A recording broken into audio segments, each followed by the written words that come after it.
ఆ ఆవుల్ని దూడల్ని పిలవడం కోసం అని చెప్పి గబగబా నేను వెళ్ళి వెతికొస్తాను రా, మీరు లేవకండి, మీరు తింటూ ఉండండి, మీకు ఆకలిస్తోంది కదా, నేను వెళ్ళి చూసొస్తానన్నాడు. ఎలా ఉన్నాడు బయలుదేరినప్పుడు? ఇది బాగా జ్ఞాపకం పెట్టుకోండి ఈ విషయం. ఎడమ చేతిలో సద్దెన్నపు ముద్ద, వేళ్ల మధ్యలో ఆవకాయ పెచ్చులు పెట్టుకుని, ఈ ఎడం సంక కింద ఉన్న కర్ర తీసి కుడి చేత్తో పట్టుకుని ఆవుల కోసం బయలుదేరాడు. వాటి పాదముల యొక్క జాడలు కనపడ్డాయి. చాలా దూరం వెళ్ళాడు. పర్వత శిఖరాలు ఎక్కాయి, దిగాయి.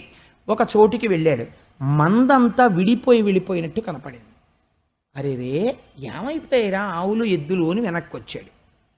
ఈలోగా బ్రహ్మగారు ఏం చేశారంటే, ఏం చేస్తాడో చూద్దాం అని ఈ గోపాల బాలుర్ని మాయం చేసేసాడు. ఇక్కడికొస్తే గోపాల బాలురు లేరు, అక్కడ ఆవులు లేవు, దూడలు లేవు, ఎద్దులు లేవు. కృష్ణుడు అనుకున్నాడు, సాయంకాలం అయిపోతుంది, ఇంటికి